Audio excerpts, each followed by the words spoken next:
এখন এখানে সবচেয়ে বড় প্রবলেম দাঁড়িয়ে গেছে আপনার সোশ্যাল মিডিয়া। আপনাদের তো তবু কিছুটা এথিক্স আছে, কিছুটা জবাবদিহিতা আছে, আপনাদের জবাবদিহি করতে হয়। সোশ্যাল মিডিয়াতে কোনো জবাবদিহিতা নাই, জঘন্য ভাষায় কথাবার্তা বলা হচ্ছে। আপনি বলেন কোন এথিক্সে বলবেন যখন মির্জা আব্বাসকে বলা হয় শুয়োরের বাচ্চা? মিল্টন নাকি আছে একটা, কি নাম ওটার, জ্যাকব মিল্টন, সে গালিগালাজ করছে, শুয়োরের বাচ্চা বলছে। এটা কোন এথিক্সে বলবেন? জার্নালিজমের, মিডিয়ার কোন এথিক্সে আপনারা বলবেন এটাকে? এখন উনি সাংবাদিকতার এথিক্স ধরেছেন যে এটা সাংবাদিকতার কোন এথিক্সে পড়ে। Mirza Fakhrul, you are absolutely right, সাংবাদিকতার কোন এথিক্স এটা পড়ে না শুয়োরের বাচ্চা বলা। এখন there is a gap. I am not a journalist, number one. Number two, আমি কোন কৃত গোলাম না আপনার মতো। Number two. নাম্বার থ্রি, আমি একজন সচেতন বাংলাদেশী নাগরিক, আমি একজন ভুক্তভোগী নাগরিক, যে নাগরিক তার মৃত মা বাবাকে দেখতে পারে না। আমি ওই নাগরিক দেশের পক্ষে কথা বলার জন্য আমার মায়ের মুখে আমি শেষ পানিটুকু আমি তুলে দিতে পারি নাই, আমার বাবার মুখে শেষ পানিটুকু তুলে দিতে পারি নাই। এই আপনার মতো জঘন্য লোকজনদের জন্য, আপনাদের মতো সামাজিক বেশ্যাদের জন্য বাংলাদেশের একজন নাগরিক জ্যাকব মিল্টনকে কাউকে শুয়োরের বাচ্চা বলতে হয়, কাউকে বেশ্যার বাচ্চা বলতে হয়, আপনার মতো একটা ভণ্ডকে ভণ্ড বলতে হয়। মির্জা ফখরুল, আপনি তো ওই মানুষ, আপনি তো ওই একটা মানুষ, রাইট? আপনি খুব নীতিবান, আপনি নাকি সৃজনশীল রাজনীতি করেন। মির্জা ফয়সাল আমিন নামে একটা লোক আছে ঠাকুরগাঁয়, আমি শুনেছি সে নাকি আপনার ভাই। আপনি তাকে জেলা বিএনপির সাধারণ সম্পাদক বানিয়েছিলেন, সাবেক মেয়র বানিয়েছিলেন, নির্বাহী সদস্য বানিয়েছিলেন। 2015 সালে মির্জা ফয়সাল আমিন ঠাকুরগাঁ পৌরসভার মেয়র নির্বাচিত হন। তবে ঋণ খেলাপি হিসাবে সে সময় তার নামে নির্বাচন কমিশনে অভিযোগও জমা পড়েছিল। মির্জা ফখরুল, আপনি অত্যন্ত ক্লিন না? ওকে। অ্যাডভোকেট অরুণাংশ দত্ত, টিটু উপজেলা চেয়ারম্যান, ঠাকুরগাঁও সদর উপজেলা এবং আওয়ামী লীগ নেতার বাড়িতে হামলা ঠেকানো এবং ওই অরুণাংশ দত্ত টিটুকে নিরাপদে বর্ডার পার করা এবং জেলায় তার যাবতীয় সম্পদ রক্ষার দায়িত্বটা আপনার পরিবার নিয়েছে। মির্জা ফখরুল, আপনি নিয়েছেন, আপনার ভাই মির্জা ফয়সাল আমিন নিয়েছে। এ বাবদ 10 কোটি টাকার লেনদেন হয়েছে না? 10 কোটি না যেন 11 কোটি টাকার লেনদেন হয়েছিল। আপনি কয় টাকা পেয়েছেন? 5ই আগস্টের আগে মির্জা ফয়সাল, তার কোনো নিজস্ব গাড়ি ছিল না, কিন্তু 11 কোটি টাকার পরে মির্জা ফয়সাল আমিন এখন অত্যন্ত দামি গাড়িতে চলে। জেলা আওয়ামী লীগের সাধারণ সম্পাদক দীপক কুমার রায়ের নিরাপত্তাও বিধান করেছেন মির্জা সাহেব আপনি এবং আপনার পরিবার, এবং বিনিময় মূল্য আবার কয়েক কোটি টাকা। আপনি কত পেয়েছেন? ঠাকুরগাঁয়ের প্রথম নারী জেলা প্রশাসক হিসাবে 11ই সেপ্টেম্বর নিয়োগ পান ইশরাত ফারজানা। কাজে যোগদান করেই সরকারি নানা অধিদপ্তরের সাথে বৈঠক করলেও জেলা বিএনপি নেতাদের সাথে বৈঠক না করায় ক্ষুব্ধ হন আপনার ভাই মির্জা ফয়সাল। ঠাকুরগাঁ সরকারি বালিকা উচ্চ বিদ্যালয় নির্মাণ ভবন চাঁদা দাবির ঘটনায় বাধা দিলে ইরশাদ ফারজানাকে 27শে নভেম্বর ঠাকুরগাঁও থেকে রাঙ্গামাটিতে বদলি করা হয়, যার পিছনে আপনি ইনফ্লুয়েন্স করেছেন। আপনি নিজে ইনফ্লুয়েন্স করেছেন মির্জা ফখরুল। ঠাকুরগাঁ থেকে তাকে একজন জেলা প্রশাসককে কোথায় পাঠাইছে? বান্দরবন। এবং এই কাজটা কিভাবে হয়েছে? রাঙ্গামাটিতে পৌঁছায়া আপনি পাইছেন কি? মানে আপনি বিএনপির বিগ কাহুনা, আপনি বিএনপির অনেক চোরকে হেফাজত করেন, তাদেরকে আপনি শুয়োরের বাচ্চা বললে গালি দেন না, কারণ ওর ভাগটা আপনার ভাগে আসে। মির্জা ফখরুল,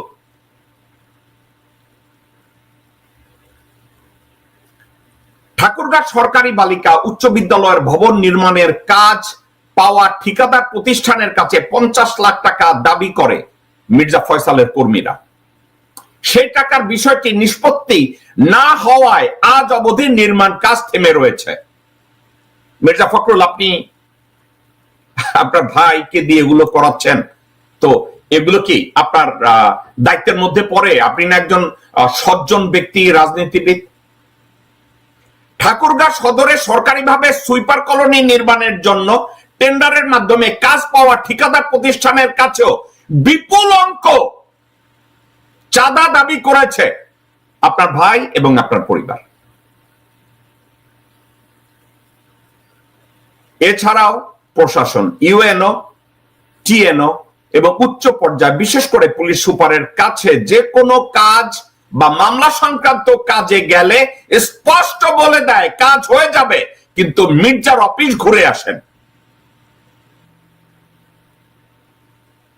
আওয়ামী লীগ নেতা কর্মীদের মামলার ভয় দেখানো, চার্জশিট থেকে নাম বাদ দেওয়ার মাধ্যমে বেশ ভালো ইনকাম করেছেন আপনারা, আপনি এবং আপনার ছোট ভাই।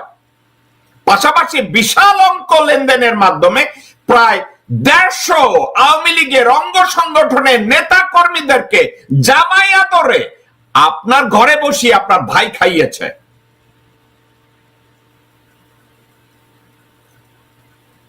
এই কিন্তু নিজ দলের নেতা কর্মীদের তোপের মুখে মানববন্ধন পরে, মানববন্ধনের মুখোমুখি হন আপনারা, যেটা পরবর্তীতে স্থগিত হয়।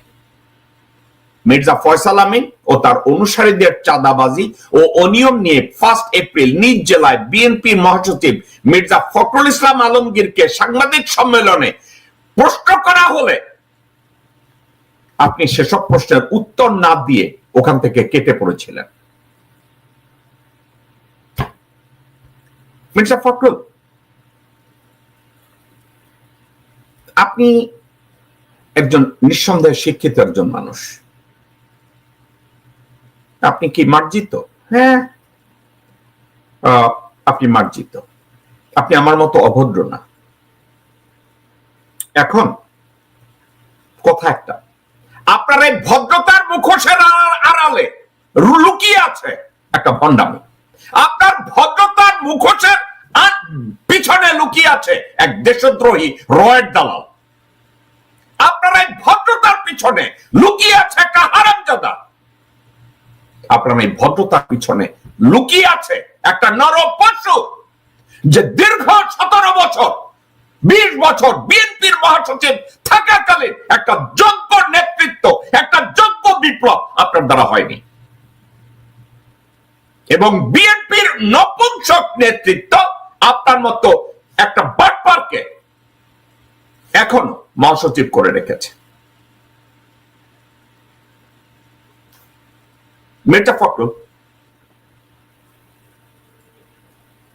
যখন আপনার নেতার বিরুদ্ধে আপনি বলেছেন আপনার নাকি ভাই একজন তারেক রহমান, আপনার ভাই নাকি একজন তারেক রহমান, রাইট? তা আপনার ভাইকে যখন এই নপুংসক এই কথাটা বলে, আপনি কি করেছিলেন? লন্ডনে থেকে কি করে জানেন? আমি কয়দিনে লন্ডনে গেছিলাম, যে তারেক যে এখানে কি করে, কেমনে চলে, কয়েকটা টাকা নিয়ে এসে কিছু, আর কিছু লোক নমিনেশনের সময় টাকা দেয়, আর এখানে ওই সার্টিফিকেট দিলে নাগরিকত্ব পাওয়া যায়, সেই সার্টিফিকেট বেছে একজন। বুঝলাম না কি তারেক জিয়া নাগরিকত্ব পায়, ওই যে লন্ডনে যে কি পলিটিক্যাল অ্যাসাইলাম পায় না, ও এগুলির জন্য নাকি টাকা দেয়। তো এরকম অনেক লোক দালাল আছে, নিয়ে যায় 10 লাখ টাকা পেলে হেতারে দেয় 5 লাখ টাকা, আর দালাল নিয়ে যায় 5 লাখ টাকা, একটা সার্টিফিকেট দেয়, সে বাড়ি গেলে বিএনপি করে তারে মেরে ফেলবে। তো এই কারণে কি পলিটিক্যাল আসেন দেয় এইভাবে তারা। তো এইভাবে আপনি রাজধানী করবেন? ওকে, এই কথাটা সত্য অথবা মিথ্যা এর ইনভেস্টিগেট করার দায়িত্ব আপনার। কিন্তু জনাব তারেক রহমানকে যখন ডিফেন্ড করে এই চোর তাজুল, এ তো কোনো সাধারণ মানুষ না, এই চোর তাজুল তো ওই চোর তাজুল যে স্বাধীনতা পদকের স্বর্ণ চুরি করেছিল হাসিনার কাছ থেকে, ওই তাজুল। এখন এই তাজুলের মতো লোক যখন জনাব তারেক রহমান অর্থাৎ মির্জা ফখরুল আপনার দলের নেতাকে এভাবে ডিফেন্ড করে, এভাবে অসম্মান করে, আপনি কি তার কোনো জবাব দিয়েছিলেন নাকি মেনে নিয়েছিলেন যে তারেক রহমানকে যদি ডিফেন্ড করে, তারেক রহমানকে যদি মেরেও ফেলে, আমি মির্জা ফখরুলের কিছু আসে যায় না, আমি তো মহাসচিবই থাকবো, বেগম খালেদা জিয়া যদি মারা যায় যাক, বিএনপির আলটিমেট নেতৃত্বে তো আমিই আছি। বিষয়টা কি তাই? আপনি কি কিছু করেছেন মির্জা ফখরুল? করেছেন কিছু? আপনি বলেন নাই, কারণ আপনার মতো নপুংসকরা তখনও বসে থাকে, কিছু বলা যাবে না। মির্জা ফখরুল, আপনি কি এটার উপরে কোনো মন্তব্য করেছিলেন?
মির্জা ফখরুল, এই হেলিকপ্টারে করে জেনারেল ওয়াকার, ভারতের এনএসজির কিছু স্নাইপার শুটার ছিল গণভবনে, তাদের কাজ ছিল হাসিনা যদি কাউকে শুট করতে বলতো, গণভবন থেকে তারা বেরিয়ে যেত প্রিপারেশন নিয়ে। ওয়াকার তাদেরকে সাপোর্ট দিয়েছে। আর্মি এভিয়েশনের হেলিকপ্টার ব্যবহার করা হয়েছে আমার দেশের জনগণকে খুন করার জন্য। মির্জা ফখরুল, আপনি কি এটা নিয়ে কথা বলেছেন কখনো? আপনি কি আজ অবধি, 5ই আগস্টের পরে আজ অবধি জেনারেল ওয়াকার সম্পর্কে একবার জনসম্মুখে বলেছেন যে জেনারেল ওয়াকার বিডিআর পিলখানা ম্যাসাকারে আপনি মির্জাফরের ভূমিকা পালন করেছিলেন, আপনার নির্দেশে দেশের জনগণের উপরে গুলি চালানো হয়েছিল, একবারও বলেছেন? আপনি কথায় কথায় বলেন সংস্কার পরে নির্বাচন আগে, সংস্কার আগে নির্বাচন, সংস্কার পরে নির্বাচিত লোকজনরা তারা এটার দায়িত্ব পালন করবে। আপনি কি এটা নিয়ে কথা বলেছেন কখনো? আপনার নির্বাচন, এরা তো আপনি নিজে জানেন না যে গত 53 বছরের রাজনীতিবিদরা কমপ্লিটলি ফেল করেছে বাংলাদেশের সংস্কার করতে? অযোগ্য, অথর্ব, অদূরদর্শী, অসৎ, নীতিহীন ভারতীয় কুত্তার বাচ্চারা গত 53 বছরে বাংলাদেশের কোনো কিছুতে রিফর্ম করতে দেয়নি, এটা আপনি জানেন না?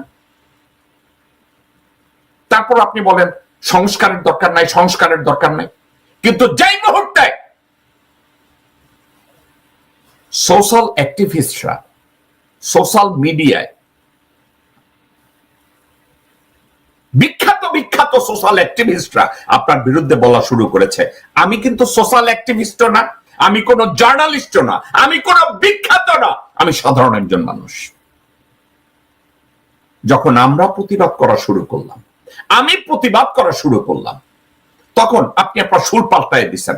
এখন আপনি বলছেন আপনি নাকি এই সংস্কার বাদ দিয়ে নির্বাচন চান না।